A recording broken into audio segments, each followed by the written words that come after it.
네, 헌재가 마흔역 헌법재판관 임명 보류와 관련한 권한쟁의 심판에서 국회에 손을 들어줬습니다. 네, 한편 국회에서는 야권 주도로 이른바 명태균 특검법안이 통과됐는데요. 이를 놓고 여야에서는 엇갈린 반응이 나오고 있습니다. 송영훈, 장윤미 변호사 두 분과 함께 자세히 살펴보겠습니다. 네, 두 분 어서 오세요. 안녕하십니까? 예. 먼저 헌재가 재판관 만장일치로 최대행이 국회의 권한을 침해했다 이렇게 결정을 했잖아요. 이 결정에 대해서 어떻게 생각하세요? 일단 헌법재판소가 헌법재판관 전원 일치로 결정을 했으니까요. 네. 그 결정 자체는 존중을 하는 것이 맞다고 봅니다. 그리고 헌재의 결정으로 어쨌든 헌법 해석에 관한 논란이 정리가 된 이상 민주당에서도 이 부분에 대해서는 지나치게 정치적으로 날을 세우기보다는 어떻게 하면 국민 통합적인 관점에서 이 사안을 처리를 할 것인가 그 부분에 좀 초점을 맞추는 것이 현명하다고 보여집니다. 왜냐하면 앞으로 한덕수 국무총리에 대한 탄핵 심판, 또 관련된 권한쟁의 심판, 윤 대통령에 대한 탄핵 심판 등 헌법재판소가 굵직한 결정을 할 것들이 예정되어 있습니다. 예. 그렇다면은 그 결론에 있어서 우리 국민들께서 최대 다수가 수용하고 수긍하고 납득할 수 있도록 하는 것이 정치권의 책무 아니겠습니까? 그러니까 좀 정쟁과는 거리가 먼 관점에서 논하는 것이 좋겠다라는 말씀을 드리고요. 예. 다만 헌법재판소에 한 가지 아쉬운 점이 있긴 합니다. 왜냐하면은 국민들께서 보시는 관점에서는 이 우선순위의 공정성, 합리성, 적정성 이런 걸 보실 거예요. 예. 그러니까 한덕수 국무총리 탄핵 심판 같은 경우에 90분 만에 변론 기일을 마치고 그대로 종결이 되지 않았습니까? 네. 심지어 증인도 한 명도 채택하지 않았어요. 그런 간명한 사건인데 아직까지 한덕수 국무총리의 탄핵 심판 사건은 결론이 안 나고 있습니다. 예. 그리고 헌법재판소 스스로의 기관 구성에 관련된 이 마흔역 헌법재판관 후보자 임명 보류 문제는 헌재가 굉장히 서둘러서 결정을 한 편이거든요. 이런 부분에 대해서는 국민적인 비판이 있을 수 있다는 점을 예. 헌재가 인식을 하고 앞으로 이 우선순위의 합리성, 적정성에 관해서도 더 많은 신경을 쓰고 심혈을 기울이는 것이 필요하다라는 말씀을 꼭 드리고 싶습니다. 예, 여야가 일단 뭐 날카롭게 칼을 세우고 있는 상황인 것 같은데 네. 장 변호사님 어떻게 결정을 보셨어요? 일단 너무나 당연한 결정이 나왔다는 생각이 드는데요. 기본적으로 이 헌법재판관을 임명하는 부분은 헌법에 규정이 되어 있습니다. 9명의 재판관을 3명은 대통령이 직접 임명하고 3명은 대법원장이, 3명은 국회 추천 몫으로 되어 있는데 예. 이 국회 추천 몫 3명에 대해서 국회에서 표결까지 거쳐서 사실상 마침표를 찍었습니다. 그 부분에 대해서 대통령이든 대통령 대행이든 형식적인 임명권만 이제 행사하면 되는 국면이었는데 최성목 대행은 이 3명 중에 2명만 이 여야 합의가 됐으니까 임명이 가능하다. 마흔역 재판관 같은 경우는 그렇지 않다라고 이야기를 한 거거든요. 거기에는 어떠한 합리적인 근거나 법률적인 정당성이 결여되어 있었어요. 그러니까 헌법재판소에서는 당연하지만 만장일치로 이렇게 이 마흔역 재판관을 임명하지 않은 부작위는 이 국회에 이 임명권을 상당히 침해한다라는 결론을 내린 겁니다. 다만 이 부분과 관련해서 권한쟁의 심판이란 것은 네. 기관 대 기관, 아주 전형적인 건 지자체들 간에 좀 이해관계가 엇갈릴 때 헌재에서 가르마를 타주는 절차거든요. 그렇다 보니까 국회의장이 기관인 건 인정이 되지만 국회의 의결을 거치지 않고 권한쟁의 심판을 바로 이렇게 청구할 수 있느냐가 법적인 쟁점이었는데 예. 여기에 대해서는 3명의 헌법재판관은 이 부분은 그렇다면 개인 한 명에게 너무 좌지우지 될 수 있으니 국회의 의결을 거쳐야 된다. 다만 이번 케이스에는 거치지 않았지만 사후적으로 국회에서 이 결의안을 통과시켰기 때문에 문제되지 않는다. 이렇게 결론을 내린 사안입니다. 그래서 결국에는 전원 맞습니다. 일치가 된 거죠? 그렇습니다. 예. 네, 자 헌재의 이 결정에 대해서 최대행은 헌재의 판단을 존중하고 또 선고 내용을 면밀히 검토하겠다는 뜻을 밝혔습니다.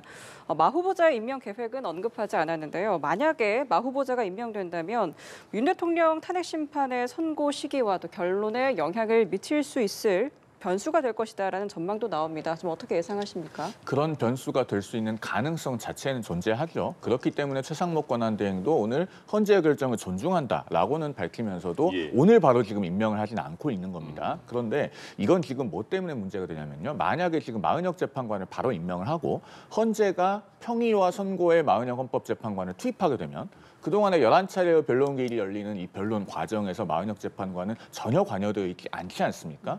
당연히 변론을 재개해야 됩니다. 우리 헌법재판소법상. 예. 그러면은 이제 탄핵 심판의 절차적인 예측 가능성이 현저히 떨어집니다. 그리고 더 큰 문제는 8명의 헌법재판관이 심리를 해서 결정하는 것이 불가능하지 않은데 굳이 마흔역 재판관을 이 시기에 투입을 하게 되면 인용 정족수에 문제가 있기 때문에 인위적으로 투입하는 것이 아니냐. 이런 국민적인 의문의 시선을 받을 수 있어요. 그렇게 예. 되면은 사회적으로 굉장히 큰 논란이 발생하고 헌재가 어떤 결론을 내더라도 그 결과에 대해서 국민적인 수용성이 떨어질 수 있습니다. 지금 최상목 권한대행은 단순히 행정부 수반으로서의 역할을 대행하고 있는 것이 아니고 국가 원수의 역할을 대행하고 있어요. 그렇다면은 이게 법률에 지금 뭐 오늘 당장 임명해야 된다, 혹은 뭐 3일 내에 임명해야 된다, 일주일 내에 임명해야 된다 이렇게 정해지지 않은 이상에는 이런 국가적인 부작용까지 고려하지 않을 수 없는 측면이 있을 거라고 저는 봅니다. 그래서 이 문제에 대한 합리적인 해결책은 두 가지가 있는 것 같아요. 하나는 헌법재판소가 마은혁 재판관이 임명되더라도 이미 변론이 종결된 주요 사건들, 즉 한덕수 총리 탄핵 심판, 관련 권한쟁의 심판,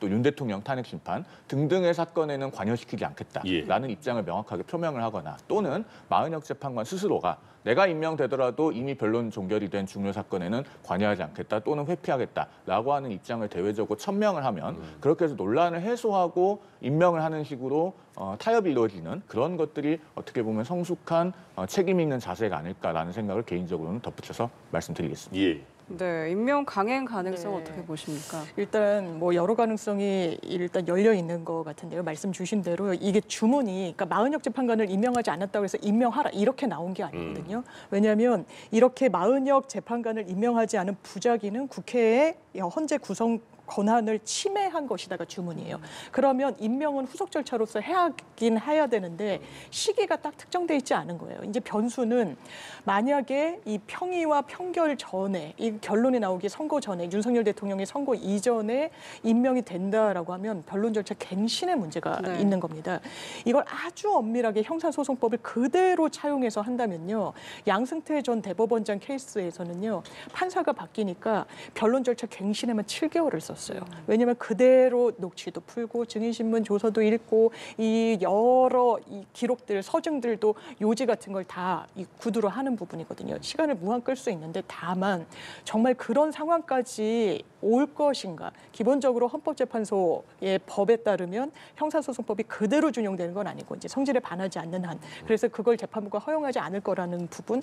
다만 만약에 임명 시기와 관련해서 변론 갱신 절차를 거치게 된다면 윤석열 대통령 측에서는 이것을 또 어떻게 보면 선고를 늦추는 하나의 좀 기회랄까요? 법률적인 좀 유리한 사정으로 삼을 수는 있어서 아마 이 최상목 대행이 여러 사정을 고려하겠지만 좀 시기를 좀 조율하고, 지금을 뭐 여러 의견이 나옵니다만 한덕수 총리의 탄핵 심판 좀 직전에 지금 당장 임명을 하지는 않는 그런 상황이 가장 유력해 보이긴 합니다. 예.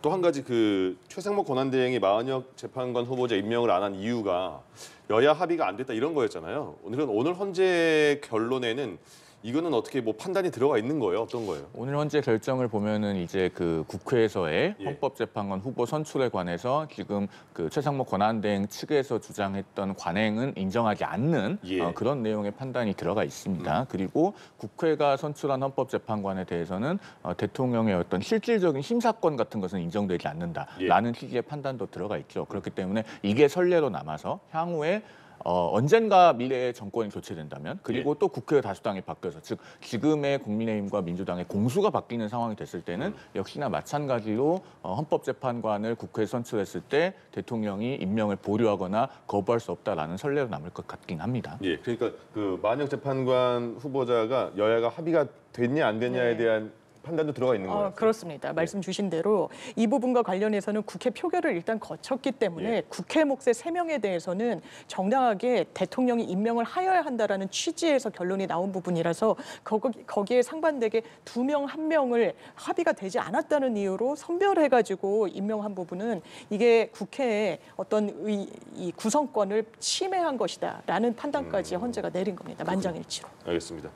또 하나 또 야당 주도로 오늘 국회 본회의를 통과한 법이 있습니다. 명태균 특검법인데 윤 대통령 부부 공천 개입 의혹을 수사 대상으로 하는 특검법입니다.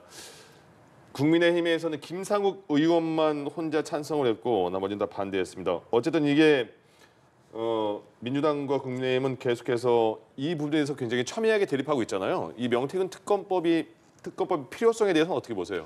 명태균 씨와 같은 선거 브로커 예. 그리고 그런 선거 브로커가 정치에 관여해서 우리 정치를 어지럽히고 뭐 여론조사를 조작해서 선거나 민심을 왜곡하고 이런 행태를 단호하게 근절해야 되는 것과 예. 그것을 특검으로 해결해야 되느냐는 별개의 문제입니다. 그러니까 저는 사실 평론하면서 그동안 일관되게 말씀을 드려왔어요. 이런 선거 브로커는 우리 정치권에 발을 못 붙이게 해야 되고 예. 특히나 이런 구태 정치와 연루되었다는 의혹을 받고 계신 분들, 국민들 앞에서 한 분 한 분 다 정직하게 소명해야 되고 또 거기에 대해서는 한 점 의혹 없이 밝혀야 된다는 점에는 매우 동의합니다. 그런데 지금 시기가요. 자, 민주당은 어쨌든 탄핵 심판이 인용돼야 되고 그래서 조기 대선이 있어야 된다는 입장을 매우 명확하게 견지하고 있습니다. 예. 그런데 오늘 당장 통과한 특검을 내일 공포하고 정말로 특검 후보를 추천을 하고 임명을 하고 수사 준비 기간을 거쳐서 수사에 돌입한다고 생각을 해보십시오. 그러면은 수사 준비 기간 20일 그리고 수사 기간 60일은 정확하게 이 대선 캠페인 기간과 겹칩니다. 그러면 네. 결과가 어떻게 나오든지 간에 민주당의 속셈은 국민의힘이 굉장히 저는 그 명태균 씨와 같은 브로커의 구태 정치와 긴밀하게 얽혀 있는 것처럼 예. 보이는 인상을 국민들께 매일같이 언론을 통해서 주고 싶은 것이죠. 그런 정략적 의도의 특검이 있기 때문에 지금 시기에 이런 특검을 하는 것은 반대할 수밖에 없는 것입니다. 김상욱 의원의 뭐 개인적인 견해를 이해를 못하는 것은 아닙니다만 예. 이런 측면이 분명하게 고려되어야 하는 것이죠.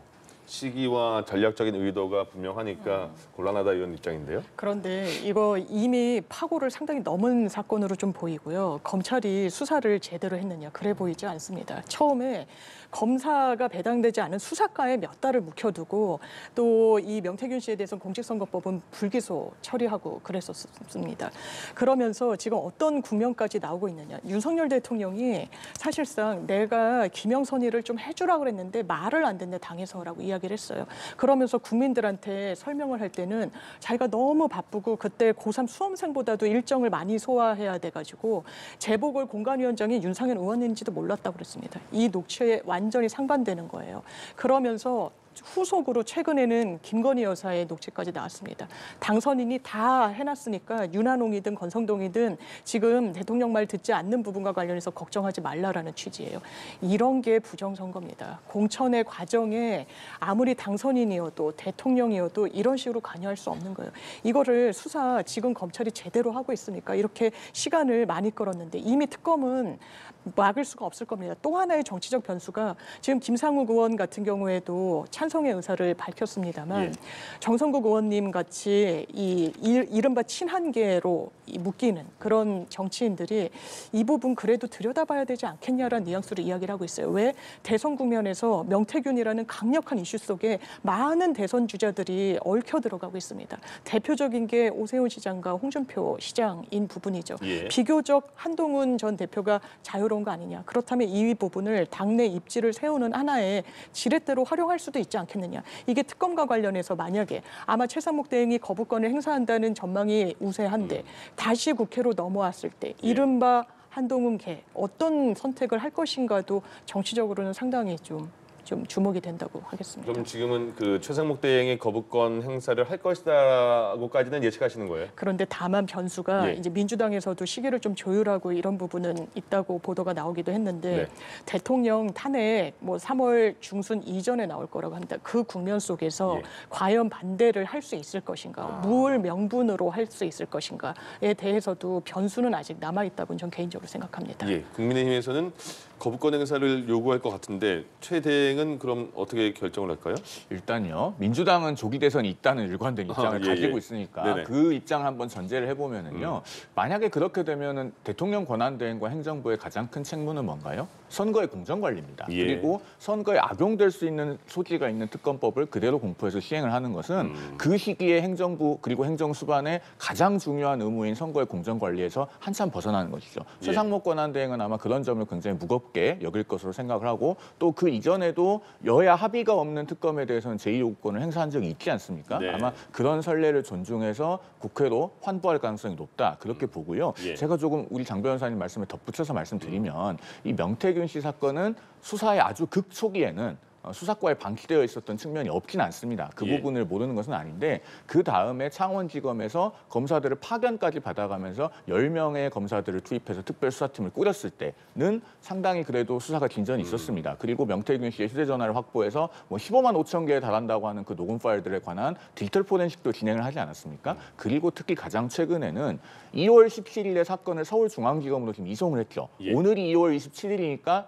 딱 열흘 됐습니다. 그러면은 학생이 이제 막 공부하려고 책상 앞에 앉았는데 너 공부 안 할 거지, 딴짓 할 거잖아. 이렇게 하는 것은 사실 좀 사례에 맞지 않다고 보여지고요. 예. 어제 또 무슨 일이 있었냐면은 그 오세훈 서울시장의 후원자라고 알려진 네. 그 김한정 씨 여론조사 비용 대납 의혹을 받고 있지 않습니까? 이 사람의 사무실과 자택에 대해서 중앙지검이 압수수색도 실시했습니다. 네. 그렇다면은 과연 수사 의지가 없는 것이냐 저는 그렇게 보기는 어려울 것 같고 검찰이 정말로 강력한 의지를 가지고 공정한 수사를 엄정한 수사를 하는지에 대해서 조금 더 지켜볼 만한 시간이 우리에게 남아 있다라고 말씀을 드리고 싶습니다. 거부권을 행사하고 다시 표결에 들어가더라도 그렇게 통과될 가능성은 그럼 없다고 보시는 건가요? 지금? 아무래도 이게 선거 국면에서 악용될 수 있는 소지가 너무 크기 때문에 네. 그런 부분들을 국회의원들이 모르지 않아서 쉽사리 거기에서 찬성을 하기는 어렵지 않을까 개인적으로는 그렇게 봅니다. 예. 네, 그래서 이어서 여론조사 결과들도 살펴보도록 할게요.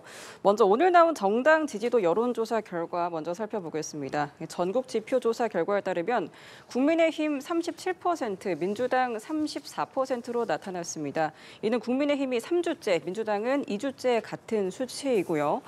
다음으로 또 정권 교체 대 정권 재창출에 대한 여론조사 결과 역시 보면 정권 재창출이 필요하다는 응답은 42%, 정권 교체가 필요하다는 응답은 48%로 나타났습니다.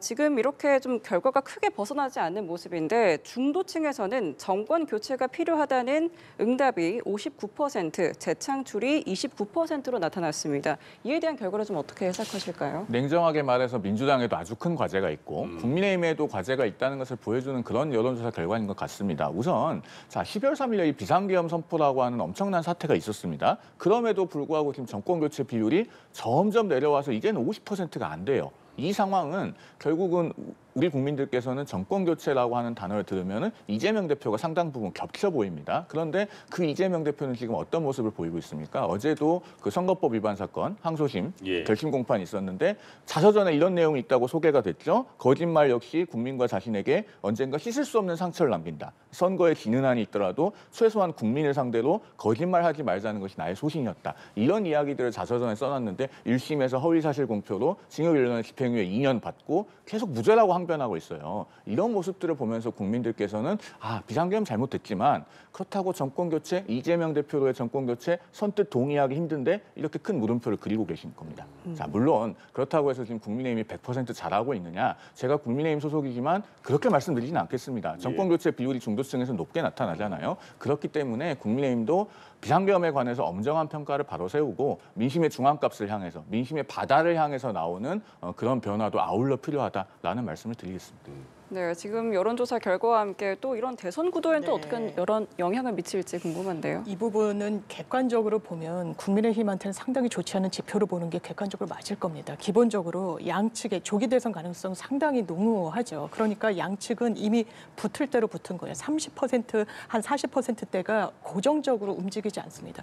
이 MBS 여론조사도 2주째 이 국민의힘과 민주당 지지층이 크게 달라지지 않았거든요. 관건은 선거에서 이기기 위해선 중도층 마음을 누가 잡느냐입니다.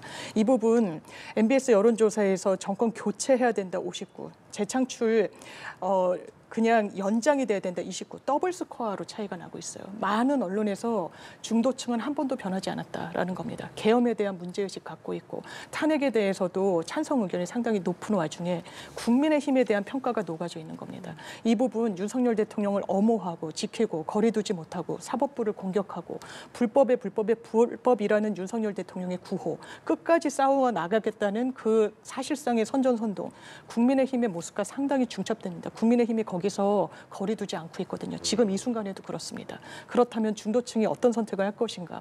계엄이란 건 대한민국의 상처였고 트라우마입니다. 지금도 5.18 관련해서는 유족분들이 계시고 많은 사망자들이 있고 그 슬픔에서 대한민국이 아직 완전히 자유롭지 못해요. 그런데 다시금 21세기에 사실상의 친위 쿠데타를 일으킨다는 이 부분, 중도층한테는 상당히 이게 납득이 안 되는 부분입니다. 그렇다면 보수 정당이 보수의 가치까지 흔들어대면서 상권 분립을 부정하고 사법부를 훼손하는 이런 부분과 관련해서 입장 표명이 없는 한 중도층은 국민의힘 사실상 보수 가치를 저버린 극우라고까지 지칭되고 비판받는 국민의힘 지지하기 어려운 겁니다. 이 부분 만약에 조기 대선 선고가 난 이후 60일 안에 치러져야 되는데 그 상황에서 바로 또 한순간에 그 마음을 돌이킬 수 있을까요? 국민의힘이요?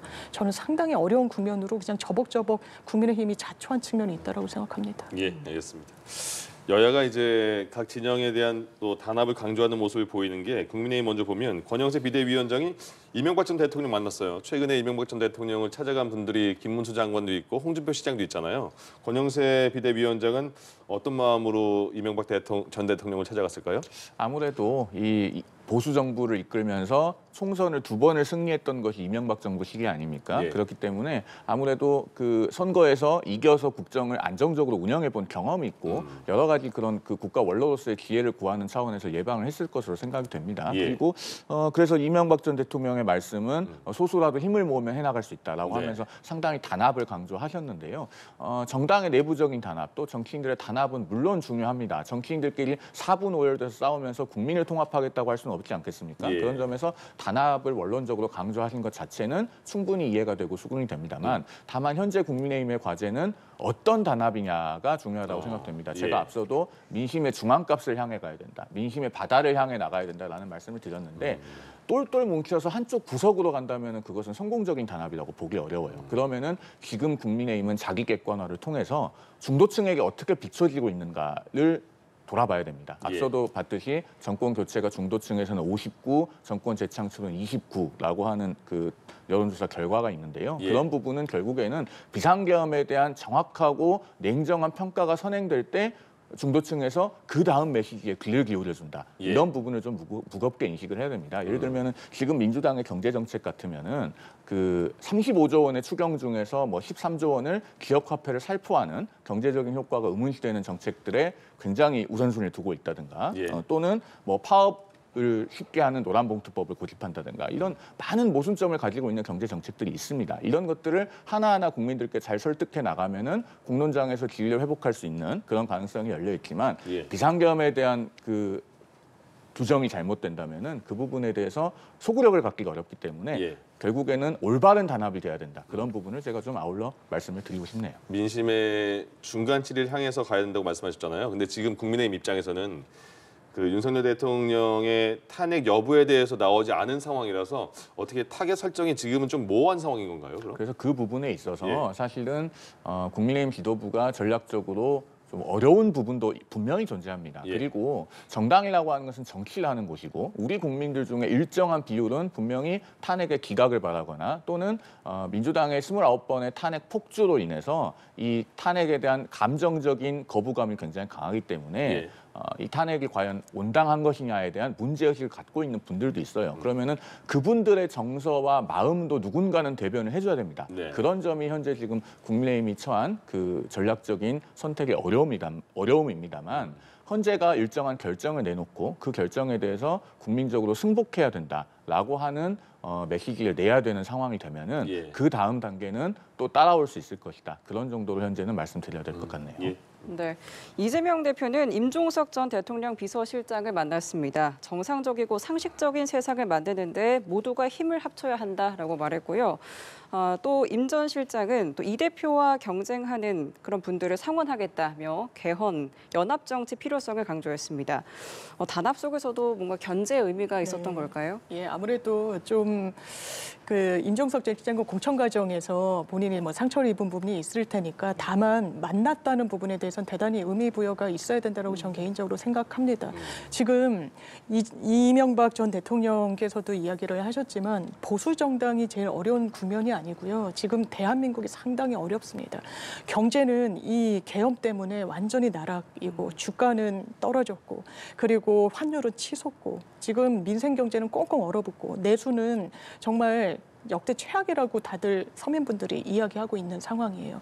이런 부분과 관련해서 민주당이 수권 정당을 지금 자처하고 있기 때문에 국민들께 실력으로 능력으로 보여드려야 되는 겁니다. 그렇다면 어떻게 보면 국민들 보시기에 한가하게 내부 싸움에 골몰하고 과거의 공천 과정이 이랬니 저랬니 서로가 서로를 견제하고 비판하는 데에서는 더 나아갈 수 없어요. 국민들 선택받기 어려워지는 겁니다.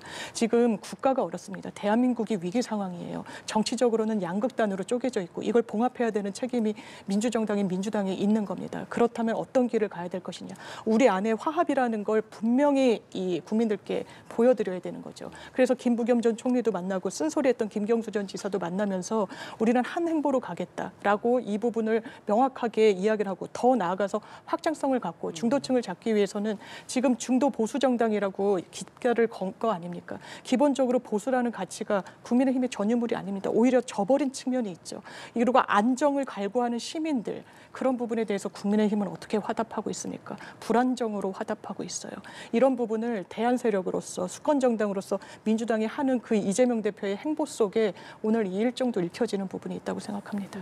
최근에 이재명 대표가 말씀하신 김경수, 김부겸 전 총리 만났을 때 만난 이후의 결과를 보면 뭐 화합의 분위기가 좀 있는 것 같다라는 평가가 있던데 임종석 전 실장 같은 경우에는 지금까지 가장 날카롭게 비판을 한 상황이었잖아요. 그래서 오늘 두 분의 대화에서도 운동장을 좀 크게 쓰자 이런 말을 했던 것 같은데 두 분도 그러면 특히 임종석 그 전 실장과도 좀 이렇게 화합의 모습이 점점 드러날까요? 예, 임종석 전 실장이 약간 이제 반농조로 이제 웃으면서 저는 대표님과 이제 경쟁하는 주자를 응원할 겁니다. 뭐 이렇게 그렇죠. 이야기를 해서 언중유골 아니냐라고 했는데 이런 부분과 관련해서 민주당에도 또 당연히 여러 명의 대선 주자가 있는 부분이 있으니까요. 다만 상수로 굳어지고 있는 후보가 이재명 대표라는 부분은 좀 부인하기가 어려운 상황에 접어들고 있고 그렇다면 다른 주자들도 화합할 땐 화합하고 또 견제할 땐 견제하는 게 맞다라고 생각합니다. 개헌에 대해서는 각자의 입장이 있지만 또 이 결이 다른 부분이 있고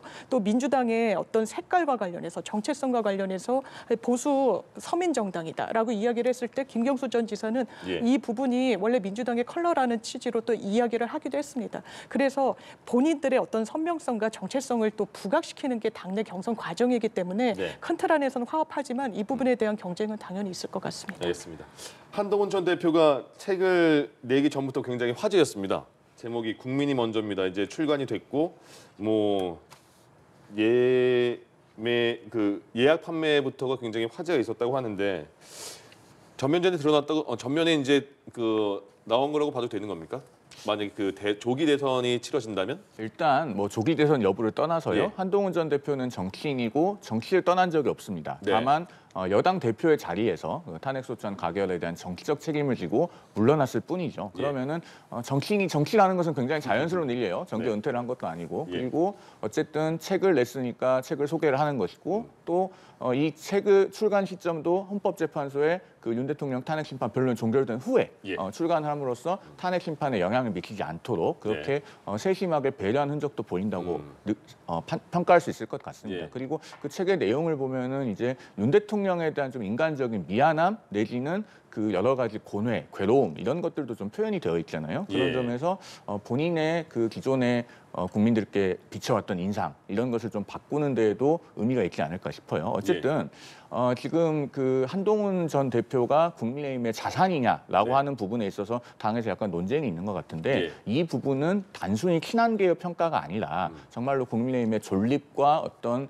확장을 염두에 둔다면은 분명하게 자산으로 평가해야 맞다고 봅니다. 왜냐하면 그 12월 3일 비상계엄이 선포될 때 한동훈 전 대표가 동료 의원 18명과 함께 국회 본회의장으로 앞장서서 가서 계엄 해제 표결에 참여하지 않았다면 굉장히 지금 당이 어려워져 있을 겁니다. 민주당과 야당만 참여해서 계엄을 해제했다면 국민의힘이 훨씬 더 많은 공격을 받았을 거예요. 그 방파제 역할을 해준 것이 12월 3일 행동이거든요. 예. 그러면 그 자체로 당에서는 역할을 인정하고 자산으로 평가하는 것이 맞다고 봅니다. 일부 섣부르다고 말씀하시는 분들이 있지만 예. 정치에서 그 타이밍의 문제를 지적하는 것은 사실 그 컨텐츠, 내용, 행보 자체를 지적하기 어려울 때 쓰는 논법이거든요. 예. 이런 부분들을 좀 우리가 고려해서 들을 필요가 있다라고 말씀드리겠습니다. 그러니까 한동훈 전 대표의 이번에 등판이 그 당내에서 약간의 논란이 있다고 하셨는데 약간의 논란입니까? 아니면 뭐 조금 더 큰 논란입니까? 뭐 보는 관점에 따라서 다르겠죠. 그런데 대부분 보면은 그 시간에 대한 부분, 타이밍에 관한 부분에 대한 공격이 많은 것 같아요. 예. 그러니까 뭐 지금은 한동훈 전 대표의 시간이 아니라든가 예. 국민의힘의 모 중진 의원께서 네. 그런 말씀을 하셨죠. 그런데 예. 그런 분들은 아마 몇 년이 지나도 당신의 시간은 아니다라고 말씀하실 것 같아요. 네. 그러니까 정치인의 행보에 대해서는 그 내용 자체, 어떤 지향하는 바 이런 것들을 갖고 컨텐츠를 가지고 공격을 하든가 뭐 노선 투쟁을 하든가 해야 될 일이지. 예. 너는 더 기다려라고 하는 것은 사실 다른 할 말이 없을 때 하는 겁니다. 특히 민주당 입장에서는 책 내용을 다는 보지 못했습니다만은 이재명 대표에 대한 비판도 엄청나게 네. 들어가 있던데 한동훈 그 전 대표의 출관과 함께 등판한 상황을 어떻게 보세요? 기본적으로 민주당의 관심을 끈다기보다는 당내에서 쓴소리 그리고 대단히 험한 소리들이 많이 나오는 것 같아요. 예. 이를테면 빨리 핀 꽃 빨리 시든다라고 김대식 의원이 얘기하고 인요한 의원 같은 경우에도 복귀 환영하기 어려운데 떠날 때 아름답지 못한 모습 보였다라고 이야기를 합니다. 이른바 배신자론에서 자유롭지 못해요. 이게 당내 경선에는 상당히 장애가 될 겁니다. 그리고 전 개인적으로 더 큰 장애는 지금 지도자를 원하는 이 대한민국의 시대 정신과 대단히 부합하지 않는다는 점에 있는 것 같습니다. 가장 큰 문제는 특수부 검사로 평생을 살았다는 거예요. 예. 우리가 검찰 그리고 수사기관이란 건 과거 회귀적입니다. 과거에 대해서 들여다보고 상대방을 죄악시하고 피해자로 보는 게 그게 직업 윤리예요. 그런데 그게 미래지향을 하는 정치와 과연 잘 맞아 떨어지는지 그리고 윤석열 대통령 검찰총장에서 검찰로 평생 사신 분이 정치로 직행했을 때 그 불행 국민들이 감당하고 있습니다. 그러니까 본인도 본인의 이력에서 검사 이력을 뺀 거 아니겠습니까? 자신 있으면 넣었었겠죠. 이런 부분과 관련해서 그리고 첫 일성으로 탄핵에 대해서 찬성하고 계엄에 대해서 반대한다면 그걸 밀어붙일 패기가 있어야 됩니다. 지금까지 배신자 낙인은 이미 찍혔거든요. 그런데 이거 사실상 포고령 같은 경우에 이 불법 계엄의 자백이다 이런 말은 내가 안 했으면 좋았겠다라는 건 또 이러지도 저러지도 못하고 약간 간보는 그리고 어쨌든 상황에 대해서 모면하는 것처럼 오해받을 수도 있다. 그리고 이 검사 정체성을 그렇다면 정치인의 이력으로 넘어설 수 있느냐. 정치 이력이 상당히 짧거든요. 당내 전당대회를 할 때도 당내 많은 본인의 경쟁 주자들을 사실상 말로 적으로 돌렸습니다. 나경원 의원 본인한테 청탁을 넣었다 이런 굳이 하지 않아도 되는 이야기를 했었죠.